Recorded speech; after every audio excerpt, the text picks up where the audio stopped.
En août 2015, à l'issue du congrès de la Fédération guinéenne de football, Salifou Camara, Super V, est porté à sa tête pour un mandat de 4 ans. Moins d'une année après, une crise éclate au sein de l'instance. Rififi total au sein du comité exécutif. Ses membres ne sont plus en odeur de sainteté. Les uns et les autres n'arrivent plus à accorder leur violon. Des nouvelles têtes qui avaient alors réussi à se faire une place dans la nouvelle équipe veulent changer les choses. Mais ils se heurtent à l'inertie et à l'immuabilité d'un système qui a pris racine au plus profond de la terre.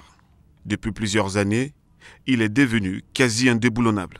Ces nouvelles figures, dont Amadou Diaby, reprochent à Salifou Camara Super V une gestion cavalière et opaque des affaires, une mainmise totale sur tout et le tout. Aussi, veulent-ils savoir la limite de la compétence du président.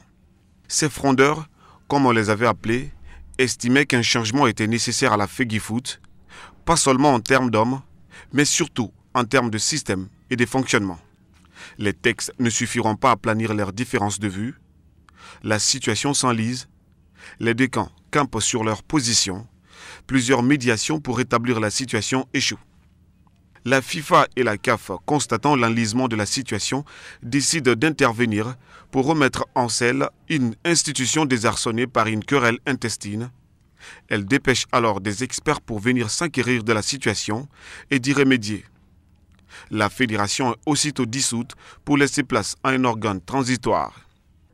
C'est alors qu'un comité de normalisation est mis en place en mai 2016. Comme souvent dans plusieurs pays, lorsqu'une crise de ce genre éclate, cet organe, comme son nom l'indique, est chargé de la gestion de la période transitoire en attendant le retour à la normale. Le comité de normalisation est installé pour 9 mois et est composé de 11 membres. Et c'est un chantier vaste qui l'attend.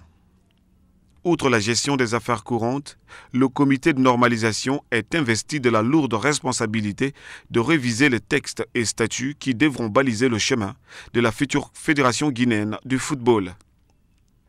La tâche s'annonce ardue pour l'équipe de Mohamed Nabé, tant dans la gestion des affaires courantes de la fédération que pour l'assainissement des textes. Le comité n'a pas eu du beurre à couper. Les problèmes liés à la gestion des sélections nationales, à savoir la question des primes des joueurs, la gestion des carrières des sélectionneurs, l'exemple de Luis Fernandez parti dans des conditions quelque peu sombres illustre bien cela.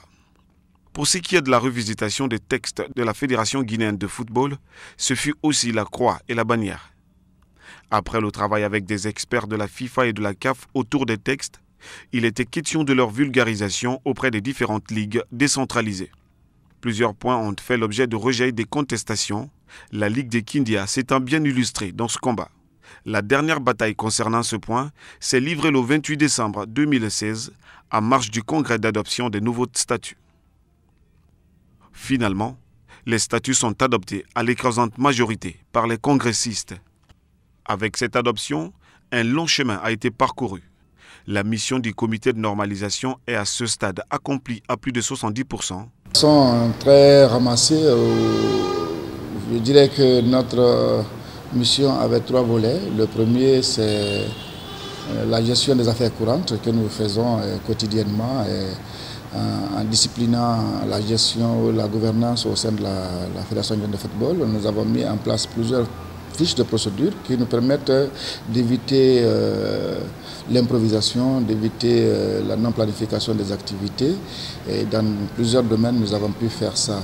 Nous avons pu aussi élaborer une charte des équipes nationales, c'est-à-dire qui récapitule tout ce que les sélectionnés et les sélectionneurs doivent faire au cours d'un regroupement ou d'une quelconque sélection. Et cela concerne toutes les équipes nationales. Nous avons également entamé l'informatisation du système financier de la fédération pour éviter d'utiliser trop la liquidité au sein de l'institution, ce qui ne favorise pas d'ailleurs la traçabilité en termes de comptabilité. Et aussi, nous avons organisé plusieurs formations pour renforcer la capacité de tous les acteurs du football guinéen pour que chacun puisse savoir ce qu'il doit faire en des moments précis. Et voilà de façon très ramassée ce que nous avons fait dans le cadre de la gouvernance. Mais aussi les compétitions. Il y a eu les compétitions nationales et internationales. La compétition nationale, nous avons trouvé un championnat arrêté.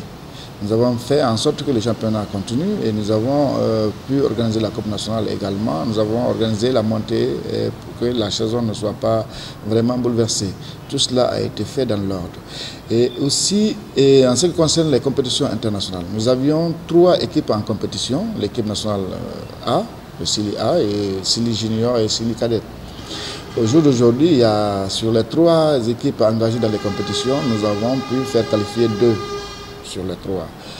Alors, deuxième volet donc concerne la révisitation des documents juridiques qui régissent le football guinéen. Nous avons travaillé en relation avec la FIFA et la CAF pour mettre en place les nouveaux statuts qui ont été récemment adoptés par la quasi-totalité des membres statutaires. Et cela aussi, il est derrière nous maintenant. C'est le deuxième volet de notre mission. Le troisième volet consiste à organiser une assemblée générale élective pour qu'une nouvelle équipe dirigeante soit mise en place pour que nous rendions le tablier. Et cela est prévu pour le 28. C'est aussi le sentiment d'un certain nombre d'acteurs du football. Pour eux, le travail du CONOR est à saluer. Bravo au comité de normalisation aussi, parce que c'était pas facile. Il fallait d'abord un toilettage des tests, après, si vous voulez, en même temps, simultanément, gérer le football, parce que le championnat, on était, si vous voulez, en pleine saison, on était aussi en pleine campagne africaine, les clubs et la sélection étaient engagés sur différents fronts, c'était pas facile. Donc le comité de normalisation a réussi à mener tout ça de front pour pouvoir aboutir d'abord au toilettage des tests aujourd'hui adoptés et ensuite terminer les différentes compétitions en championnat, mais surtout les sorties des clubs et de la sélection. Malheureusement, le Sili national a été éliminé prématurément, mais ça c'était aussi prévisible, vu comment nous avons abordé cette campagne africaine. Et puis aujourd'hui, nous sommes qualifiés dans 2 catégories, la U17 et la U20. Et puis bientôt, l'élection à la Fédération guinéenne de football. Donc je pense que le comité de normalisation a aussi plus que rempli sa mission.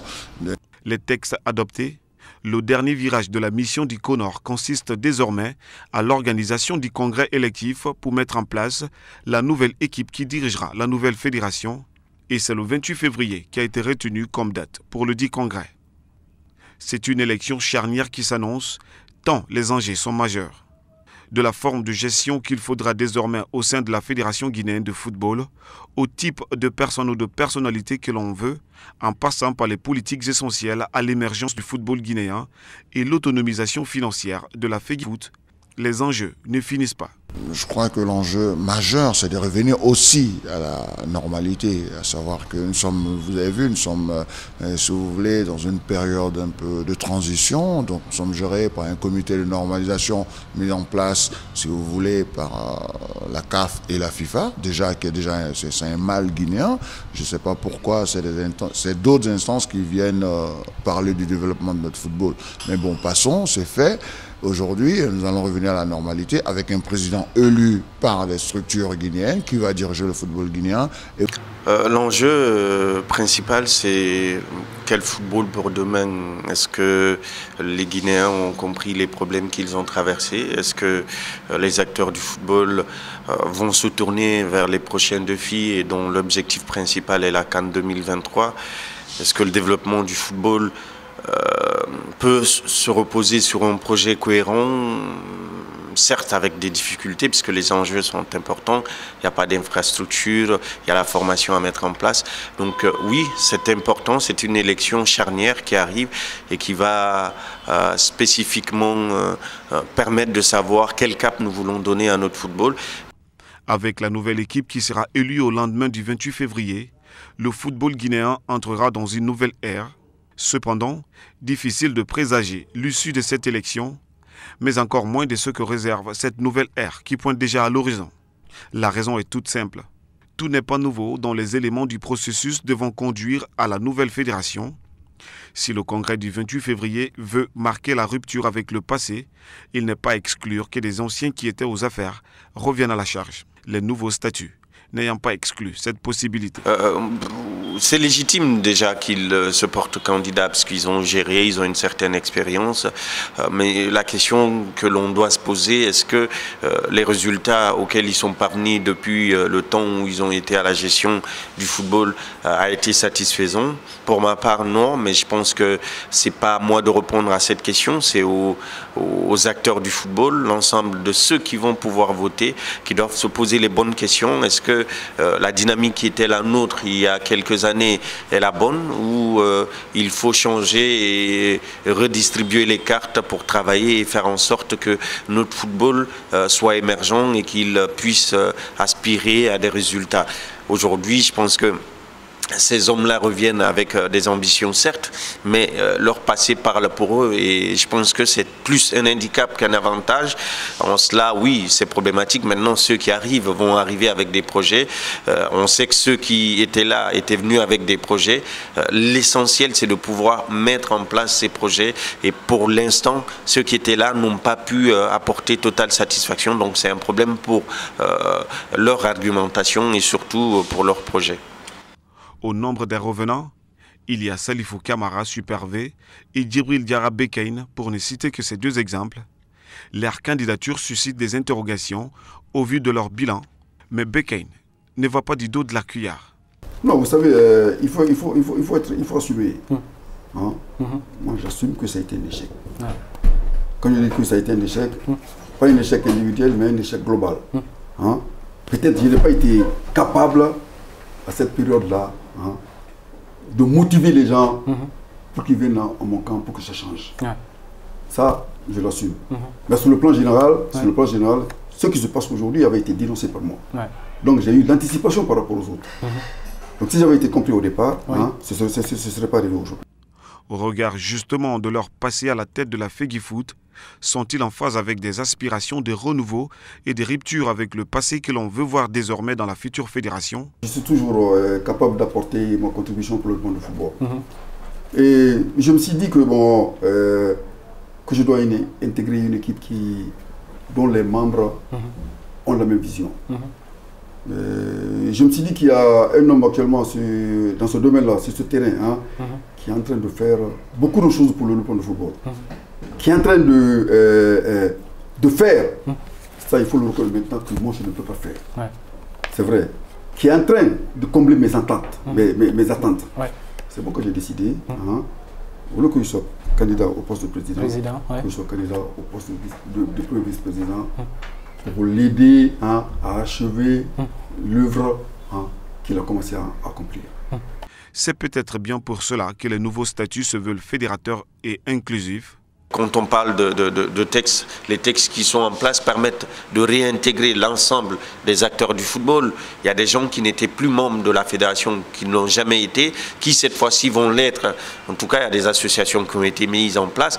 L'ensemble des acteurs à tous les niveaux se retrouvent dans le fonctionnement. Maintenant, est-ce que ce nouveau système mis en place va permettre d'avoir beaucoup plus de rigueur, beaucoup plus de regard dans la gestion de la fédération? C'est ce qu'on peut souhaiter, parce que c'est indispensable que ceux qui vont être à la tête puissent être redevables vis-à-vis de l'ensemble des acteurs en termes de justification de la gestion. Pour certains, dès lors, le problème ne se pose pas en termes d'hommes, c'est plutôt à l'institution et aux philosophies qu'il faudra donner toute la force. En termes de changement, je pense que les personnes sont importantes, mais les philosophies et les stratégies sont encore plus. Pour autant, il faut dire que l'impulsion d'une dynamique pour une institution ne saurait être le fruit du hasard. Pour cette raison, et pour le passé du football connu de tous, il semble qu'un changement doit intervenir. Dans la course à la présidence de la Fédération guinéenne de football se présentent deux candidats. Salifou Camara Super V, ancien président de cette institution, et Mamadou Antonio Souaré, ancien président de la Ligue guinéenne de football professionnel et président du Oraya Athletic Club. Qui des deux est à même de porter l'espoir du football guinéen? Certains acteurs et observateurs sont sans équivoque.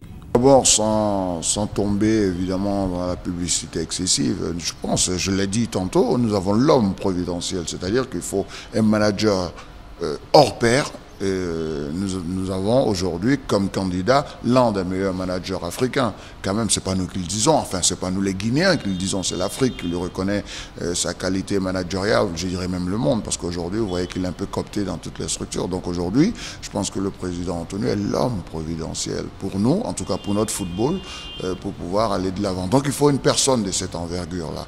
Et c'est vrai que c'était difficilement trouvable dans le passé, même s'il était là, il était guinéen, mais il avait d'autres chats à fouetter. Aujourd'hui, je crois qu'il prend ses responsabilités pour pouvoir sortir au devant, n'est-ce pas, du peuple aujourd'hui, parce que c'est pratiquement le monde du football et qui le plébiscite pour être président de cette fédération, pour développer ce football. À lui de trouver ses hommes, comme il a su le faire dans ses différentes entreprises, pour l'accompagner, pour mener à bon port ce vaste projet, parce qu'attention, il y a beaucoup de choses à faire, mais ne vous inquiétez pas, il a les épaules assez larges pour pouvoir mener à bien le développement du football guinéen. Par rapport à cette équipe qui va arriver, on attend qu'elle soit la plus compétente possible. On attend qu'elle soit moins corporatiste, en tout cas, que ça ne soit pas une équipe de copains qui viennent juste voilà, et se cooptent pour diriger le football. On n'est plus à ce niveau-là, on a besoin de résultats. Les gens les plus qualifiés, les plus compétents et les plus intègres, parce qu'il faut parler d'intégrité, parce qu'on a subi les préjudices de la mauvaise gestion dans le passé, de l'opacité. Il faut être le plus transparent possible et toutes ces qualités-là doivent être intégrées parmi l'équipe qui arrive, et en cela, ça demande un renouveau en tant que tel, ou dans le fonctionnement ou dans le personnel. Indépendamment de l'avis des uns et des autres, c'est aux membres statutaires que revient l'apanage de ce choix pour l'avenir du football guinéen. L'autre enjeu pour le football guinéen, qui est d'ailleurs pareil à toutes les fédérations en Afrique, c'est l'autonomisation vis-à-vis de l'État. Le problème du football guinéen, c'est qu'on est un peu dans une tendance à l'ancienne où l'État doit faire tout, où on tend la main pour tout. Aujourd'hui, le football est une industrie. Il faut avoir en tête qu'on est en train de vendre un spectacle. Et quand on parle de spectacle, il y a un investissement à faire, mais il y a aussi un retour sur investissement. Pour toutes ces questions et défis, rendez-vous pris d'abord le 28 février, à l'occasion du congrès censé donner les premiers signaux d'un changement, puis rendez-vous pris le lendemain de ce congrès pour voir si la matérialisation du changement voulu pour le football guinéen est effective sur le terrain.